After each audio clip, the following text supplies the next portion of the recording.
gonna help. That would really be sad. I'm glad. Just for the.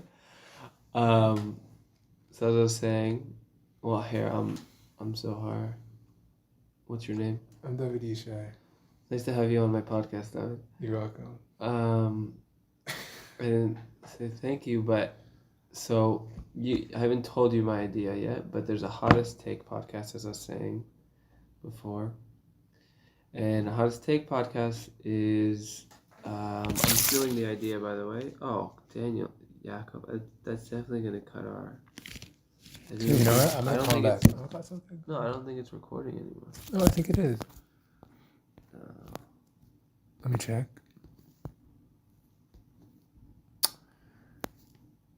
Okay, the call ended, and it's still at 52 seconds. Oh, cool. Anyway, so this group of guys, it's on Ringer Network, and these group of guys and girls, they come together on like their lunch break, it feels like, and they come loaded. They do a 10-minute podcast where each person starts off the podcast and they talk about a hottest take that they have about the world or something they feel is cool or stupid. And as I'm listening to it, I'm like, feeling like I want to talk about some of the topics they say. And also, I started coming up with my own hot takes. And I'll give you examples because it's like, what's a hot take, basically? Okay. So I guess the first one I wrote was beggars on the street. We have a lot of beggars here. They should be obligated to learn a skill or perform. There should be like, I don't know, I wanted to talk it out with you, like a beggar school or something like that, where they have to learn stuff. Like how to beg. Yeah, properly beg. I wasn't thinking about that. That would be a good course for them. We could tell them what attracts guys to give to you. People like. Yes. I actually have lots of examples of what not to do that I've experienced. Of what not to do. Right. There should be a crash course. I didn't even think about this. I was just thinking like, we shouldn't mitzvah-wise, because we're mitzvahly obligated. We're commanded by the Torah to give to these people no matter what, right? I think it's the No, that's not true actually. No? No. Why is it not Only true? in Purim it's a mitzvah to give no matter what. All the other days of the year, right. it's you can judge and you can think about. So what is it? Is it? I mean, Chassidus is pretty strong about if someone asks, you give, even if it's a pruta, like the smallest amount possible. But there's also like laws about it. I mean, out there we say so much Tanya about giving so often that like, I guess we feel like we should always give no matter what. But I know other people take it from the Tanya. I don't think it came from the Tanya. It says like give everything away even of what you own. Okay, maybe not. But no, it was more like I learned it in Chassidus, like in Chassidus class a few times. It came up with Rabbi P, where he spoke about like someone asked you on the street. It's a mitzvah to give them, like even if it's a little bit. Like so now I turn around and I give them no matter what. And I just gave someone 50 shekels on the street, and he touched my face right before. Like, there's got to be a beggar's etiquette. I like your idea of like a crash course for begging. He wanted to switch glasses with me, and I was like, I'm honestly in a rush. These are my favorite glasses. And he like kind of spoke English, but he didn't. He knew what I was saying, and he's like taking his glasses off, and I'm taking mine off, but I'm putting it in my back pocket. Like, no, these are my favorite glasses. And he goes like this. He puts his hand out from side to side, and he's like, "You're not gonna pass me on the street." This is like too perfect. Gosh. This is my first take, and it just happened on the way here. And he puts his hand out on the street. He's like, "You're not passing me. It's just me and him on Jerusalem Street." You just gave him 50 shekel. Then that was the last thing I did, but I gave it because the board. I told you earlier I owe 50 shekels. Oh, okay. And so I'm like, dude, I'm telling you, like, these are my favorite glasses. I don't like aviators. I said. I don't think he knew what I was saying, but. I was like, I don't like aviators. I don't like type. These are my favorite glasses. I just got them. Come on, man. And I'm really late to Chavrusas. And to prove it, I was like, I'm studying Gemara, Shabbos. And he's like, you gotta do good past me. You know, he throws his arms out. Oh my God. So I'm like, I love you, man. And he goes, something on your face. And he's about to touch my face. And I'm in a good space, so I'm not gonna stop him. And I'm like, I'm going to give this guy the opportunity to touch my face. And I actually don't usually give this guy money. He doesn't ask me. I feel like he's shy about it. And I'm like, I should let him touch my face because I feel bad. And it'll make him feel better. So I let him touch my face. And he falls in love with me. And as I'm leaving after I gave him money, because he goes like this after. And I was like, you need tzedakah? But I don't think that's what he's doing. Like, think he was wanting to shake my hand or something. He puts his hand out. And he's like, he doesn't want to say yes. I'm like, you need? And he's like, yeah. So I pull out a stack and I was like, oh, that's a 200. It's the last thing I want to happen when I'm taking money out. So I put the 200 in my mouth. And he's like, he's reaching out for the 200. I'm like, that's not, no, here, I'll give you smaller bills. I can't do 200. So I give him a 50 and he's like, oh my God, like you're my favorite person now. I'm afraid, like we all are with these people, that he's going to spend money on his habits. Because he was clearly drunk. Hey. And I do agree, there should be a school for these beggars. But my idea was that they should learn how to play instruments, or like you don't have to be obligated to give these people unless they do something. Right. Anything. Like one guy at least plays music on his radio. That guy, like... Right, he can't do much. He has one leg. Right, that's easy to give to him. Plus, he seems kind of pretty sincere. So who's gonna... No, this other guy who's like, he's so friendly and he's smiling when I see him. He speaks good English? I think maybe he speaks a bit of English. Like a big guy, he smiles and he's like... Yeah, I like him and I feel like it's like nice to give because he's smiling, but then sometimes he's like across the street and he calls out to me. Like I'm going down a hill, going 40. I'm walking. I'm not giving him. He's across the street. That's not nice. So he does speak He's English. embarrassing me in public. I'm only gonna give it to him if I see him when I cross it. I think it's proper. It's also people are watching, so you want to make sure like kids see you giving tzedakah. Right, but he's crawling across the street. Yeah. One guy will like chase me down the street. This other guy comes and like I feel like he looks at what I gave and he's like, like he's not happy. I'm like, let's give you a shekel. Could have given you? I tried to give at least a half.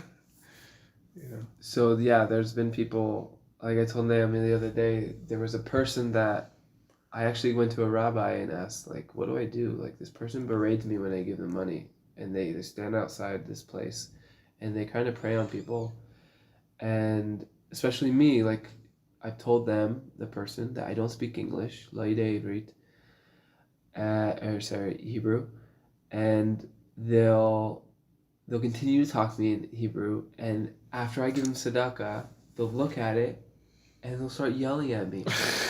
It's like, what world do we live in?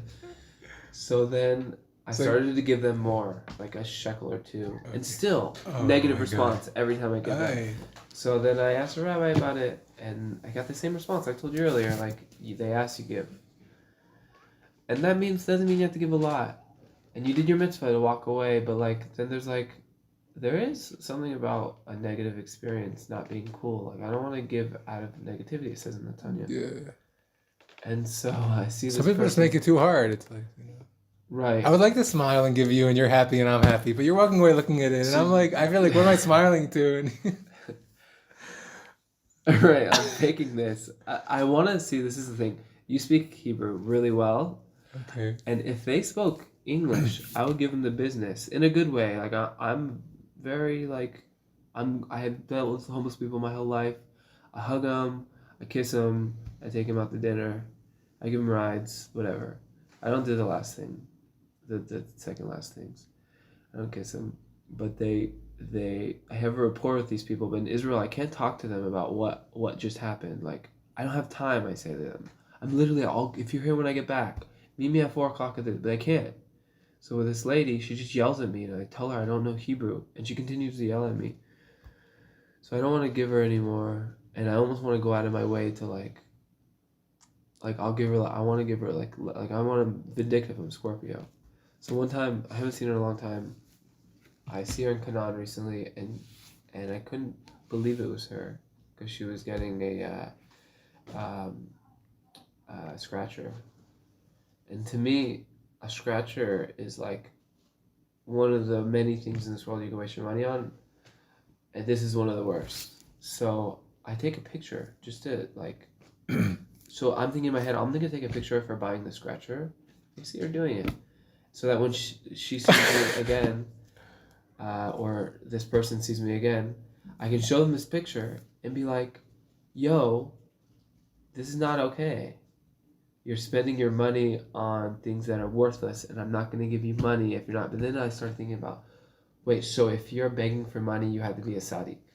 Because I also, sometimes my wife and I, we want to get popcorn at late at night. Like, I don't need popcorn. Like, I don't need just stick thing. I'm not a perfect person. So what? They're not allowed to buy scratchers. Like, and then it becomes. What about the guy who's like eating ice cream like while you're sitting there? Like, am I buying him his next ice cream or his next cigarette? And he's like has like a nice bottle of like Diet Coke next to him. So like this is the discussion of. he has a beard, you know. Like I get it. Right. Maybe he is exotic, but I don't want to. Personally, if I don't believe in processed sugar, should I have to give to this guy, Right. money for his ice cream habit or cigarettes or alcohol? Right. But the answer is yes, and yeah. So that's. I mean that's on Purim. I don't know. Is that? I mean maybe there's something to that. on Maybe the Purim to mitzvah- give him like without. No, thinking it's mamish a mitzvah because it says in the Torah. There's like a Torah. There's a link to the biblical mitzvah, the 4 mitzvahs of Purim. This is a great podcast, by the way. for Purim because it's about Purim. This is mamish. We're talking about Tanya. So it's been Torah related the whole time. I was worried, by the way, that this was gonna be. I've been listening more than talking. It's proven from last time. Ah. Usually I get nervous. I'm better at listening. I've been self-conscious the whole time, but I'm still like. I was worried it was gonna be about shtus. Right. So basically about this whole thing, if we're going to make it really Torah, you know, so Rabbi Pasternak last year in the Hasidic year before Purim, we got really, really inspired, actually. We were saying all the mitzvahs of Purim are about, start from like this. Haman wanted to destroy the Jewish people. And he says to Achashverosh, and really he's saying it also to the king of the world, he's saying, every time it says HaMelech in the Megillah, it's really Hashem, so it's like Achashverosh is like a symbol of like Hashem. An evil symbol, but whatever. It's like, it's really all happening like above. It's not, you know, down here it happened.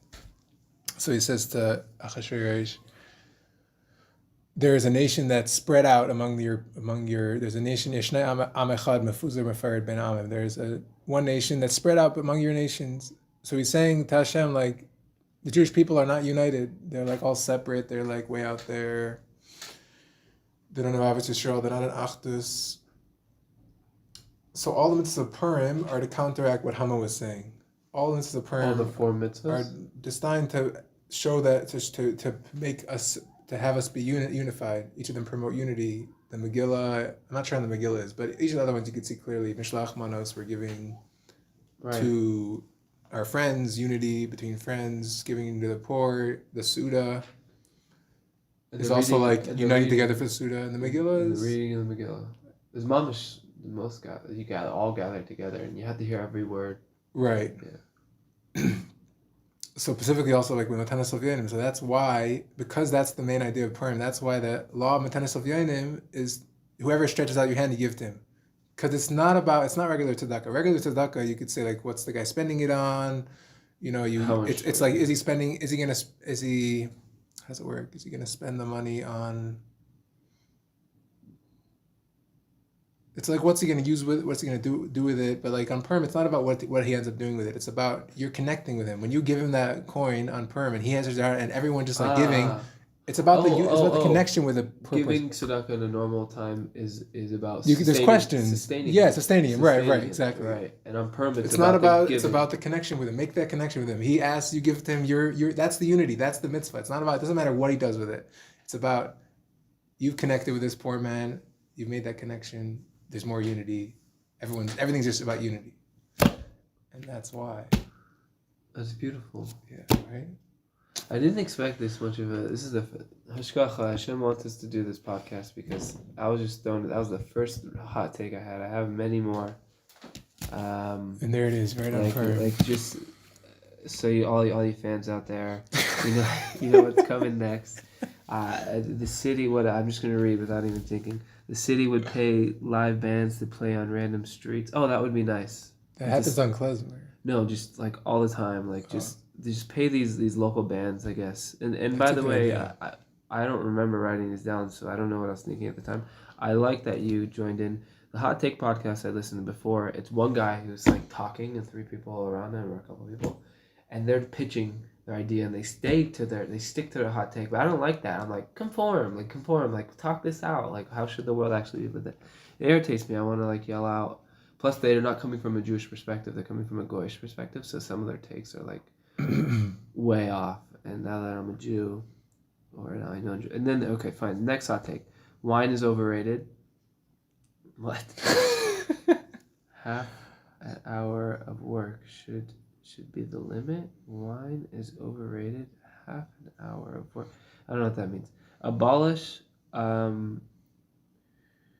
Abolish the what's it called? The Shidduch resume. Okay. Was one of mine. So we'll talk about. It sounds like an exciting one. Yeah, or rethink the process. And this is actually one I thought you can have a lot to say on. Right. Enjoy the lesson temptations. I'm not gonna say that one. I'll talk about it eventually. Teat comfort wear. We should figure out a way to make teat cooler. Smartphones for people who are just trying to keep it together. Not to be kosher, just to like have a time where like, no, you can't go on Netflix or whatever thing you do at night at a certain time. You only have yeah, I got a bunch of these. So I thought maybe you can write your own too. Nice. I would. Anyways, so you can show this to your sister. Let's see what she says. And then the whole world. Yeah. You want to sign off to the podcast? Are we signing off? You gotta sign off. Okay, how do we sign off? Something. Oh, so You first. thank you, Zohar, for inviting me to be a guest on your podcast. Welcome. I'm so happy to be here, and Right. It's great to be doing this. I already feel like we're just like doing so much better than Avidan and Elio. That's our only competition in spot. Who? Avidan and Elio. Oh, right. They're right. like actually famous at this point. Right. That's our competition. And how long did we go? 16 minutes and 48 seconds. All right. Well, the millisecond is really freaking me out. It's going so fast. Right. All right. Happy Purim. Yeah, happy Purim. We should once a week. We'll send this out to all the people. Misha. Okay, I'll stop there. Okay. Boom. Stop there.